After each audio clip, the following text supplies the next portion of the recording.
নমস্কার সবাইকে, সবাই কেমন আছেন? একটি নতুন ব্লগে আপনাদের সবাইকে স্বাগত। এখন আমি যাচ্ছি বাড়িতে। এটা হচ্ছে গোঘাট লোকাল। দেখুন ট্রেনটা পুরো ফাঁকা, কেউ কোথাও নেই। আজকে বৃহস্পতিবার, সৈকতের হচ্ছে গানের স্কুল আছে, সেই জন্য ওকে চুচুড়ায় নামিয়ে দিয়ে আমি বাড়ি ফিরছি। সৈকত কিছুতেই গানের স্কুল ছাড়বে না, সেই জন্যে। আর ট্রেনটা ফাঁকা, কেউ কোথাও নেই।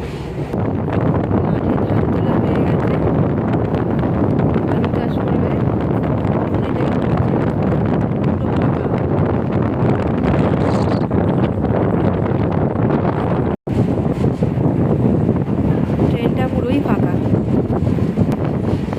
এদিকে পুরোই ফাঁকা, আমি শুধু একা আছি। ঢুকে গেছি আরামবাগ। আর এখানে দেখো প্যান্ডেল হচ্ছে, কদিন পরে এই গোসাই মেলা হবে। তোমাদের এই মেলাটাতে নিয়ে আসবো, দেখাবো আমি। ওই যে মেলাটা দেখা যাচ্ছে,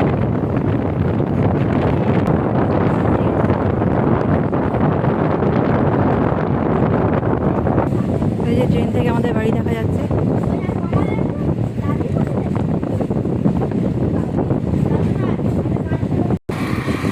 নেমে গেছি, এখন যাচ্ছি বাড়ি। বাড়িতে আর একটুখানি 1 মিনিট লাগে, 1 মিনিটও লাগে না, 1 সেকেন্ড লাগে। আর আমাদের বাড়ির এদিক দিয়ে বেড়া দেওয়া কমপ্লিট হয়ে গেছে। এখানটা আগে ফাঁকা ছিল, সব লোকজন ঢুকে যাচ্ছিল, সেজন্য এবার বেড়াটা দিয়ে নেওয়া হয়েছে। লোকজন, গরু ছাগল যে পাচ্ছিল ঢুকে যাচ্ছিল। এই কে আসছে, কে আসছে, কে আসছে? আর এই যে কালুর বাচ্চা, ওদেরকেও নিয়ে গেছিলো, ওরা মরে যায়নি। আমি ভুল খবর দিয়েছি, আবার দিয়ে গেছে। রাখতে পারিনি, ফেরত দিয়ে গেছে। যাক, ভালো করেছে, রাখতে পারিনি, জায়গা মতন ছেড়ে দিয়ে গেছে। নাহলে ওনারা তো নিয়ে গিয়ে রাস্তাঘাটে ছেড়ে দেয়, তখন বাচ্চাগুলো মারা যায় বেকার। তা এটা ছেলে, ওই যে উনি পায়ের তলার মধ্যে গুড়গুড় করছে সর। আর গরু দেখো এখানে, এই যে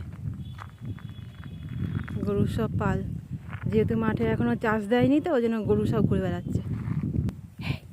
এই কে, এই কে, সব ঢুকে গেছে।